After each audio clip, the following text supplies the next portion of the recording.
Boa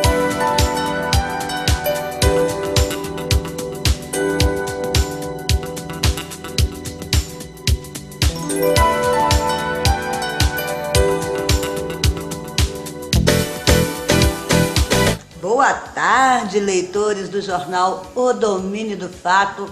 Um prazer, uma segunda-feira deliciosa. Eu estou aqui com meu ex-aluno. Hoje eu tenho certeza que vou receber uma aula dele. Agora meu professor Léo Carona. Chiquérrimo, meu bem. Tem um mundo de aventuras para contar pra gente. E nós vamos começar a viajar com ele neste momento. Léo, meu amor, seja bem-vindo. De onde você está vindo agora? Pergunta difícil. Ontem eu tava em Patinga, eu cheguei de Patinga. Tu chegou de Patinga, mas você teve um voo mais alto esses dias por aí, né? Eu tava morando na Dinamarca, aí eu acabei de... umas semanas atrás, eu saí de lá. Léo, tá nessa vida de carona tem quanto tempo já, Léo? Conta pra gente. Eu acho que uns 10 anos, porque desde os 18 por aí eu começava, que é quando eu mudei pra Viçosa.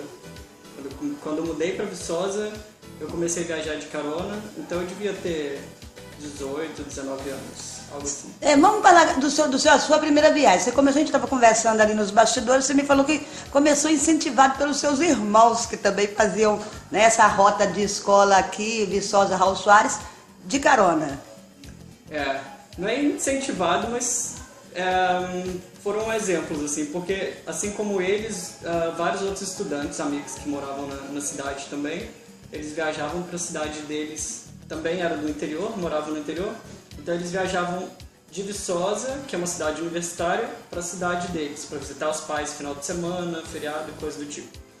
E meus irmãos também faziam isso. Então eu comecei daí, que eu via todo mundo fazendo, daí eu comecei a fazer também. E a grande universitária é sempre curta, né? Pois é. Aí pra gente poder ter o dinheiro pra beber, em vez de pegar um ônibus, a gente usava a passagem do ônibus pra beber e ir de carona. Como toda a criatividade que o aluno tem. Sua primeira viagem, assim, você ficou muito tempo, a gente estava comentando, aí depois você começou indo para aquele lugar. Qual foi o primeiro lugar que você saiu da rota, assim, Viçosa, Raul Soares? A primeira vez eu fui a Caratinga e depois eu comecei a sair do estado, assim. Aí eu fui pro sul do Brasil, fui até Santa Catarina e voltei. Aí uma outra vez eu fui até o Rio Grande do Norte e voltei. E uma outra vez depois eu comecei a pensar em sair, em vez de viajar só para outros estados, começar a viajar para outros países também, porque eu sempre quis conhecer, saber como é que é viver falando outra língua, como é que é estar em outra cultura, onde as pessoas pensam diferente, né? E daí eu viajei pela América do Sul. Essas andanças suas, tá passeando, tá descobrindo mundos novos e tá aqui até para ensinar pra gente também novas culturas, novos modos de ver. Um fato até comum, que nessa viagem toda, nesses encontros todos, a gente acaba vendo a vida por uma outra perspectiva. Mas você era muito tímido, né, Léo? Como é que você rompeu isso, assim, pra conseguir pegar carona, ter uma boa lábia e saber que tipo de carona? Porque pegar carona também é uma coisa perigosa. Eu não vejo como perigo porque eu tenho vários amigos que viajam de carona, nunca tiveram problema. Da mesma forma como eu viajo de carona há tantos anos, já fui a tantos lugares, nunca tive problemas sérios, assim, que pudesse me levar a dizer que é uma coisa perigosa. Inclusive eu tenho amigas que viajam de carona sozinhas, amigas que vieram de outros países e não sabiam falar português, viajando pelo Brasil de carona, sozinhas, sem nem saber falar a língua, e também não tiveram problemas. Então não é só o brasileiro que é assim, não. Brasileiro respeita, brasileiro é bom. Você tem sido bem recepcionado nos lugares onde vai? Sim, sempre, tanto na carona quanto nos lugares onde as pessoas que eu não conheço me hospedam, ou pessoas que agora eu já conheço me hospedam de novo. Vocês têm assim, vamos supor, um grupo, troca informação, é legal, porque você tem um blog, né? Você já recebeu uma página da Veja, né? Veja BH. Mas Veja, meu bem, espia só onde o menino foi parar.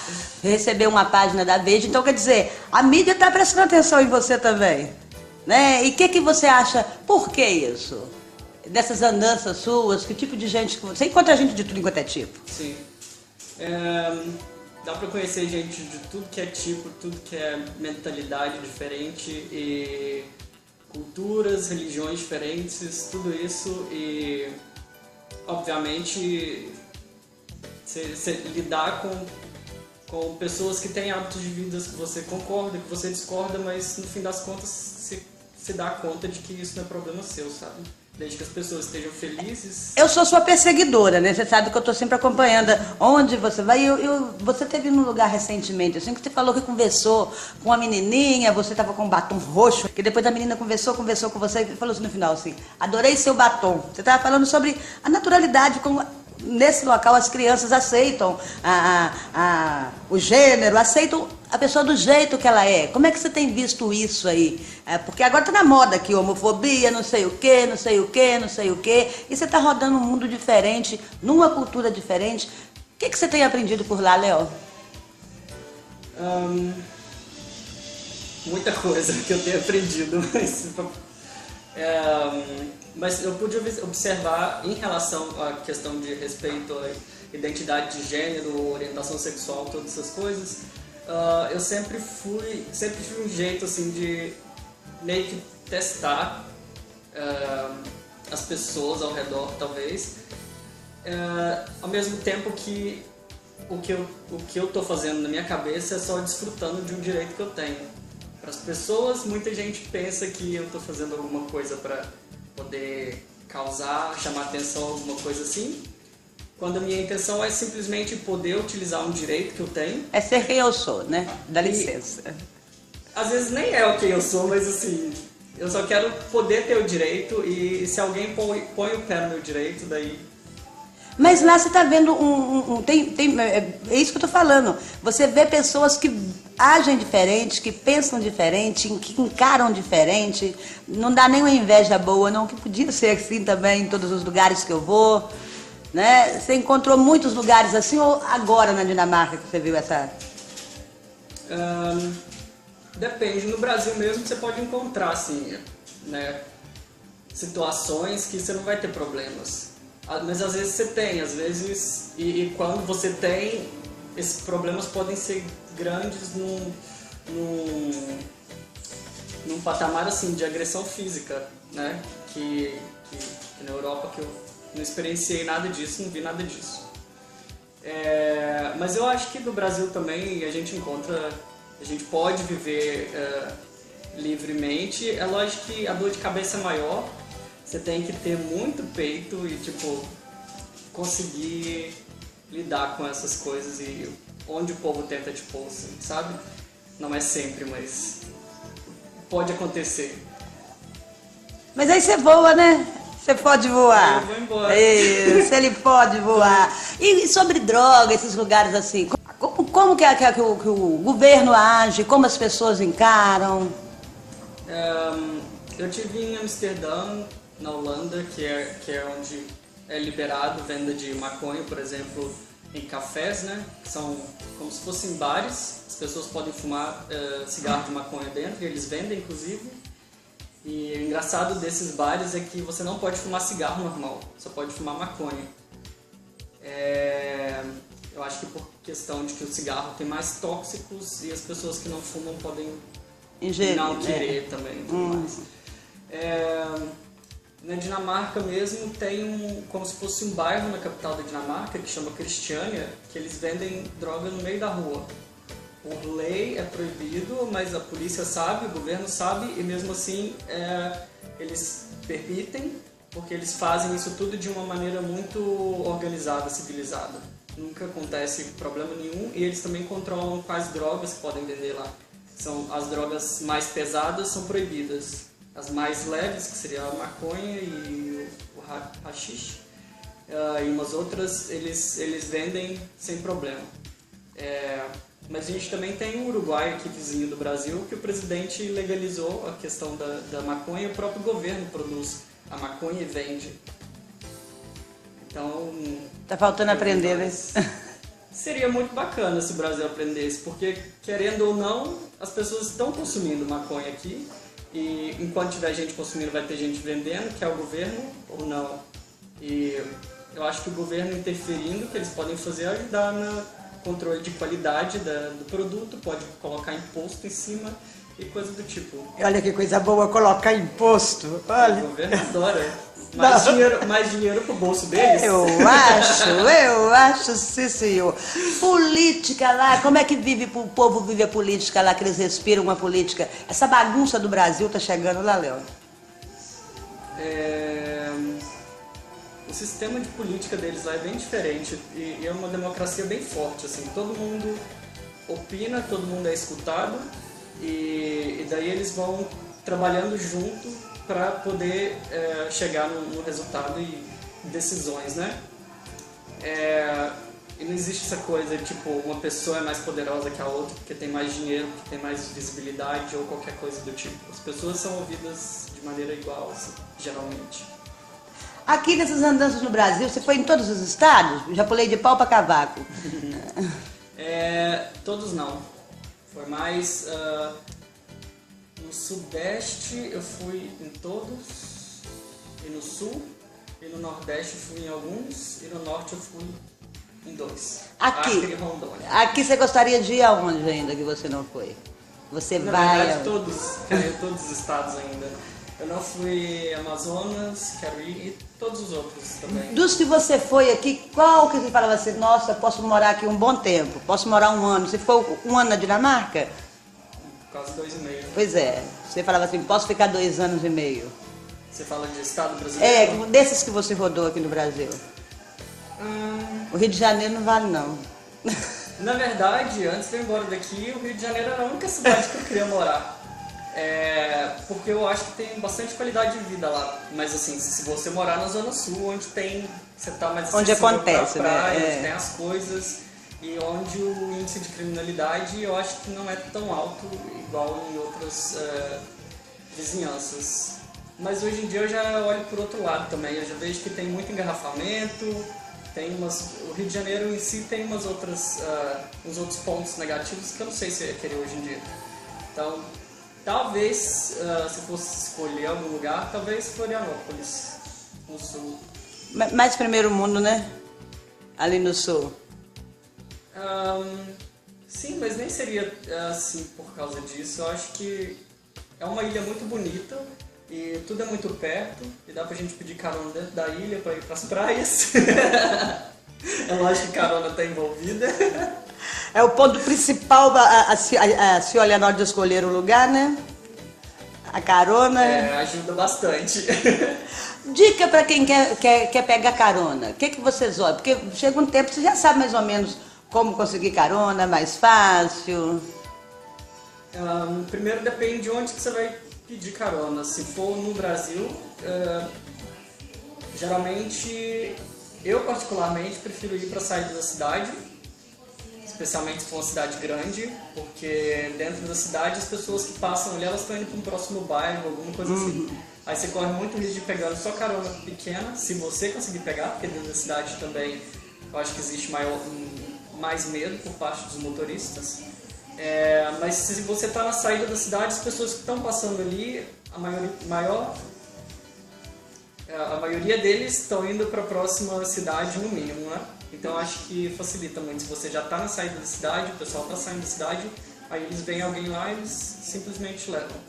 E eu particularmente sempre uso plaquinha, faço o nome de uma cidade que está no caminho para poder pedir carona. Procuro sempre fazer contato visual, olhar no olho do motorista.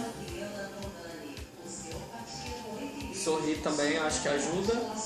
E vai da pessoa, assim, que ela pode tentar coisas diferentes, experimentar. Uma coisa que eu adoro da carona é que a gente, às vezes, experimenta pedir carona de maneira diferente, sei lá, colocando um chapéu, alguma coisa, fazendo alguma gracinha, de alguma forma, assim, usando a sua criatividade, que às vezes a carona fica mais fácil e mais divertida também. Mas aí vai de pessoa por pessoa. Basicamente é assim que eu particularmente peço carona.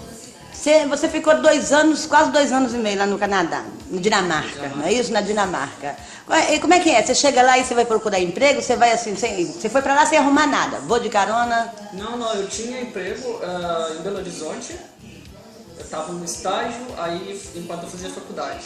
Terminei a faculdade, fui contratado nessa empresa, num cargo que eu sempre quis ter, e daí... Qual que é a sua formação? Sistema de informação. Aí eu estava trabalhando como engenheiro de software, ou analista de sistemas. Uhum. Depois, aí eu consegui a posição que eu sempre quis, depois que eu formei.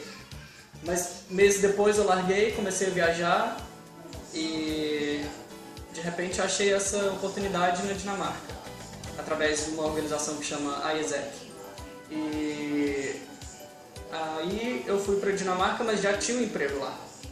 Daí eu fiquei fazendo um estágio, já tinha o emprego garantido, né? O estágio garantido. Uhum. Então eu cheguei lá fazendo esse estágio, depois o estágio acabou, aí eu fui contratado pela empresa, aí depois de uns meses de novo eu pedi demissão, estou fazendo a mesma coisa. Ficar viajando, sabe-se lá onde que eu vou terminar de novo. Você está pensando em alçar voo quando agora? Nem ideia. Eu vou ficar viajando até basicamente eu cansar e aí eu vou ver pra onde que eu vou.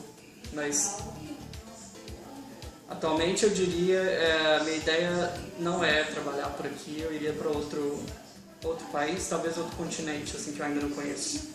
Uhum. E tem alguma em mente, assim, se você for jogar Você faz o seguinte, você pega aquele mapa mundi assim, roda igual a gente faz no filme. Quais são? Você vai escolher alguns 3 lugares que você gostaria e vai olhar as possibilidades? Nada? Você vai seguir a sua imaginação e sua inspiração? Se for... Bom, como o caso é para eu trabalhar e ficar morando no lugar, eu procuraria estudar as condições assim, de trabalho do país, tipo, quantas horas por semana, questão salarial e tudo mais. E eu iria por aí, porque, por exemplo, quando eu estava buscando essas oportunidades, que eu terminei indo para a Dinamarca, eu estava pesquisando também essa questão de qual é a carga horária geralmente. E a China era uma das opções para mim, só que se eu fosse para a China, o povo lá trabalha até dia de sábado e domingo às vezes, sabe? É louco o negócio lá, eles trabalham assim, muitas horas. E eu quero, quando eu quero buscar um trabalho é porque eu quero me desenvolver profissionalmente, mas eu não quero deixar de ter minha vida, né? Uma vida social, eu não quero ficar me matando só por causa Até porque você quer aprender, você quer conhecer, você tem essa curiosidade de viver intensamente o lugar ali, né? A cultura, a pessoa. Então, ficar só dentro da empresa vai ficar meio difícil. Lá é complicado, lá é mais ou menos assim, né? Vai para trabalhar. Na China. Na China, o povo trabalhando de domingo. Lá eles vão para trabalhar. É difícil até você, sei lá, eu acho que você perde até na qualidade do seu trabalho, porque sua vida, né, que você não tem lazer, você fica o dia inteiro só trabalhando, você começa a ficar estressado. Que não é a nossa cultura, né? Nós temos outra cultura. Você fala quantos idiomas? Só o inglês mesmo, portunhol? Eu falo fluentemente português, espanhol e inglês. E falo um pouco de dinamarquês. 2 anos, né? Mas é porque todo mundo lá fala inglês. Fala inglês. E a língua é tipo assim... Mas você estava aprendendo o que eu acompanhei que você Sim, eu fiz o curso. Eu estava fazendo o curso, né? Porque o governo de lá oferece curso gratuitamente da língua. Mas é tão difícil que leva anos, assim. O dinamarquês está entre as 10 línguas mais difíceis de falar. E como todo mundo fala inglês, você tenta falar dinamarquês com eles, eles trocam para inglês. Então eu lia textos e tudo mais, mas na hora de falar foi umas 3, 4 vezes que eu tive a oportunidade mesmo de falar o dinamarquês, que era quando eu estava pedindo carona, inclusive. Que as pessoas que me deram carona ou não se sentiam confortáveis de falar inglês, ou sei lá, não queriam falar inglês, e aí falavam dinamarquês, e aí eu tive que usar meu dinamarquês durante a viagem toda, assim, conversando com eles em dinamarquês. Lógico que, né, usando muita linguagem corporal, mímica, porque Mas é uma oportunidade também de ir aprendendo, né? Porque aí você ia fixando o... Para poder aprender, a prática é muito importante. O que que você... O que que te inspira? Uma mochila? A vontade de ir embora, eu acho. É uma vontade de ir embora sempre, assim, eu vou ficando nos lugares e aí eu começo a ficar meio saturado, assim, eu quero ir embora, sabe? Aí eu vou e depois eu volto algum dia. Passou suas 2 horas de entretenimento, você vai embora. Tipo isso. Na hora que as coisas começam a ficar muito rotineiras pra mim, especialmente se eu tô vendo que eu não tô vivendo coisa nova, não tô aprendendo coisas novas, ou eu tô, mas com muito menos frequência, né, do que eu viveria. Por exemplo, estando vivendo em outro país, pelo menos a língua você está aprendendo umas novas palavras, novas a cada momento, né? Pelo menos esse é o mínimo, assim, a língua, porque você está usando uma outra língua. É até o ato de conviver, né? Porque eu acho assim que dentro da terra da gente, a gente fica mais confortável. Lá a gente tem que ser mais delicado também. Você está numa terra estranha. Você tem que ter muito cuidado com o que você fala, você aprende muito nesse sentido, assim, a lidar com as diferenças, a respeitar e tomar muito cuidado quando você expressa a sua opinião sobre alguma coisa, porque você nunca sabe, especialmente se é um ambiente internacional, multicultural, que você tem gente do que é lá, você tem muçulmanos, né, chineses, latinos, norte-americanos e todos europeus e tudo que é mistura, você nunca sabe como que a pessoa pode reagir a um tipo de comentário, piada que você fizer. Então você aprende muito a tomar cuidado com isso e da mesma maneira você aprende muito a cuidar de você, assim. Se tem alguém falando algo que está te atingindo, alguma coisa assim, você aprende a botar para fora e não ficar com isso para você, sabe? Você aprende a ser sincero com você e com os outros de uma maneira educada que, né? E vai fortalecendo a gente, vai deixando a gente mais seguro. Sim. E com o potinho menor também, né? À toazinha, o que tu querer mudar já. Potinho? O potinho de paciência para as coisas. A paciência vai esgotando com o tempo. Talvez porque a gente vive tanta coisa que vê que nem tudo tem tanta importância quanto alguns dão. Sim, isso é muito comum. Você vive em outra cultura, você aprende a viver em outra cultura. Bom, em fevereiro, por exemplo, eu estava morando lá e eu vim aqui passar o carnaval em Raul e eu tive amigos falando comigo assim, quão engraçado que eles achavam que tinham coisas que eles davam importância, que eu não dava importância, e coisas que eu dava importância que eles não davam importância. Então acho que muda bastante, assim. Uma inversão de valores, deve ser em relação a eles, assim, né? Você começa a focar mais, assim, no que você acha que é importante, não pela cultura local de onde você veio ou qualquer coisa assim, sabe? Mas aquilo que é essencial mesmo, né? Porque quem viaja muito tem que levar só o essencial, né, Léo?